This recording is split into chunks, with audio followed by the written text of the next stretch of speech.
Masters Copenhagen has started. 12 of the best teams in the world have come together in Copenhagen to fight over land for the next international title. For this tournament, I'm going to be uploading a video after every day, looking to highlight my favorite round from each team, breaking it down and taking a look at the strategic depth in this tournament. Day 1 came in hot with some upsets and incredible matches, so let's go ahead and get started.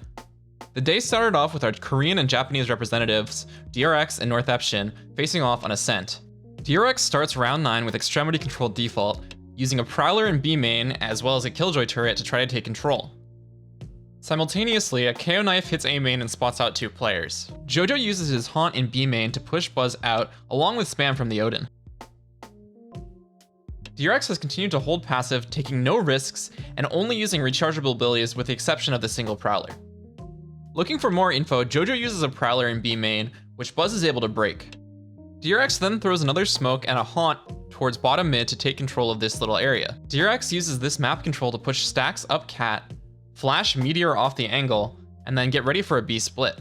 Stacks and RB push up through bottom mid and break the alarm bot, which triggers another Prowler out of Jojo. DRX immediately initiates their hit, throwing a knife to confirm that no one's close CT, while the Nightfall comes through front sight, just barely hitting and marking Dariali. Zest throws a second Prowler on the trail, as well as the Seize, which hits right in this corner below lane. Mako throws a Paranoia through Boathouse and towards stairs, which RB uses to entry into sight and land at switch. Both a Fragment and Nanoswarm are used on CT to prevent any reinforcements coming out from North Epshin. Jojo's able to shut RB down on stairs, as well as take out Zest, who's trying to swing past the flash from Stacks. Stacks is able to trade it back by the time that Jojo's able to regain sight, and Mako and Buzz take out both Zinfree and Meteor trying to come through CT. Dariali is stuck backside fighting for his life, and he's able to find Stacks before getting traded out. This leaves Blackwiz in a 1v2, which he's unable to win. DRX uses the early round to threaten both A main and B main, while slowly and methodically establishing control of mid. They then threaten a hit towards A with a flash, and then immediately pivot into a 5-man B split. The Nightfall is layered with the Paranoia, Seize, and second Prowler to create space and force any players on front sight towards back sight. The Mollies cut off reinforcements, while all of DRX is able to push in and threaten back sight. After winning map 1 13-8, DRX finds themselves attacking on Bind. On Bind, defensive teams often use double-up setups to hold onto key points of the map such as Octagon, Hookah, or Showers. In this round, DRX shows how they deal with this setup by ignoring it, and how they can take control elsewhere on site in order to counteract it. After DRX's initial long pressure is stalled out, they immediately pivot towards Hookah and get ready to 4-man out of Hookah with a single lurker towards long. RB's Boombot clears out all the close corners of Hookah before he gets stunned up by the breached fault line. Stacks' Trailblazer confirms that there's still 2 players in Octagon and stuns up Dariali. Zest had thrown smokes on both Elbow and CT, and as they're fading, a lineup from Mako creates a one-way on CT. Zest instantly headshots Jojo on site before realizing that both Dariali and Blackwiz have smoked themselves into Octagon. After initially holding the smoke, Buzz and Mako make the call to double push Elbow, knowing that they're surrounded on site. Meteor has been on a long flank towards A, but Stacks knows he's here because he briefly triggered the trademark. With Meteor behind them in long, Dariali and Blackwiz start pushing onto site, but Zest picks 1 from 2. At the same time, Buzz is able to peek out from Elbow and pick off Zenfree, who's rotating through spawn. Mako runs into Blackwiz and Elbow and wins the fight, leaving Meteor in a 1v5. DRX knows Meteor's on the flank because of the trademark, and Stacks uses his position that was towards Sands to convert it into a late flank, cleaning up Meteor for free. DRX had the info that there's 2 players in Octagon, and as soon as the trademark triggers, they know that there's 3 players outside of sight and only the potential of 1 coming from CT. They use this information to double push Elbow, clean up the CT player, and suddenly DRX has full control of back sight and only has to worry about the flank. DRX easily wins Bind, bringing us to match 2, Loud versus KRU. In round 6, KRU has been forced onto an eco. KRU only has 2 Spectres as well as the Tour de Force from Nags to work with. A 3-man hold with solid utility stalls out the push from Loud and dissuades them from pushing towards A early.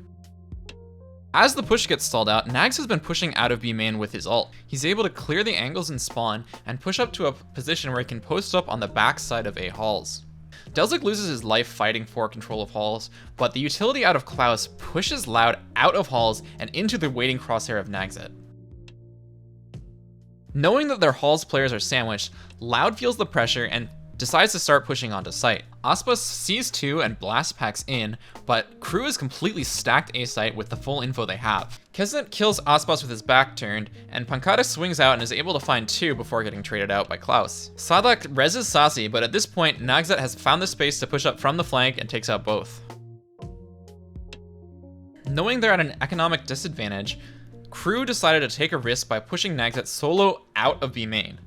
At the same time, they try to stall out any pushes towards A Halls and use the breach utility to force them into the tour de force of Nags. Sasi and Sadak are now sandwiched, which forces Loud into a push, and the 2 players from Dish try to entry onto site, but because of the stacked players, only trade out 2 for 2. After a close 13-10, Loud is able to close out Fracture, bringing us to Haven. Round 5 is mostly a buy round, with only Les not having a rifle. An early default from KRU eventually transitions into an A push, where they're able to pick off Aspas without a trade. Sasi is pushed off site by a Nightfall, and KRU slowly work their way up onto site. Sasi repositions into Heaven, calls for the rotate, and then as soon as the bomb is tapped, throws the Nightfall down in combination with the Rolling Thunder from Sadak. Pankata had chosen to only use 1 smoke on short and leave long open, which allows Sasi to peek out and find Klaus. Knowing the ults likely pushed KRU into this corner, Sadak uses his Aftershock, forcing 2 players out into the open to be cleaned up by the double face from Sadak and Sasi. Delzik tries to swing out and trade, but gets picked off instantly by Pankata, leaving Mazzino in an unwinnable 1v4. While we've seen the comboed Rolling Thunder and Nightfall on this map before, it was really cool how Pankata chose to leave long open to allow Sasi to punish. In fact, had there been a smoke on long, it would have been very difficult to punish these players before they were able to recover from the stun. While Loud showed some impressive gameplay on Haven, KRU was able to close out the map 13-9, bringing us to Icebox. With the score at 12-10, this pivotal round showcases how KRU decides to hold a site. Klaus has used his ult on B main with the trademark right outside, preventing anyone from sneaking past it. At the same time, Nagzat is posted up mid with his tour de force. With these 2 powerful ultimates, Loud is basically forced into A site. A 3-man stack is waiting for them, and Delzik quickly gets info on the push with his drone. As soon as Loud starts executing onto site, Keznit pops his ult, canceling out any utility. Mazzino uses his wall, which is instantly broken, but still stops the momentum towards Gen. This buys enough time for Klaus to gain enough fuel to bring back up the toxic screen, and Delzik is posing with his recon bolt out to spam through. As soon as his ult falls, Keznit throws his knife, which hits all 5 members of Loud. As soon as Loud's able to use their util, Sadak throws a knife towards back site, and in response, Delzik throws his recon bolt, which tags up Aspas. Nags has held the line in mid, which allows Klaus to rotate out of his pit and onto A site for a 4-man stack. A flash from Keznit stalls out the push some more, while a snakebite from Klaus hits default plant site. Delzik and Klaus throw their shocks and mollies, while the entire team swings out at the same time to try and deny the plant. Loud is given absolutely no space to get comfortable on site, and the push attempt is quickly shut down. They've always been the team of upsets, and they've just done it again, Mitch! There's just nothing that this team can't do. Our final matchup of the day was the Masters 1 champions Optic versus Guild. We're not going to go through this round as a whole, but I do want to show off this quick flash play, which allows Leo to jump up on top of pipes and punish players who are trying to push up onto site. This quick flash and peek allows Guild to find man advantage, but unfortunately for them, FNS is on a flank from mid and is able to secure the round for his team. Without this flank though, Guild was likely in a favored position to win the round. While Optic was unable to complete their comeback on Icebox, they found themselves on match point on map 2, Split. Guild quickly changes the pace and uses an explosive Paranoia into Showstopper combo to quickly take control of Heaven.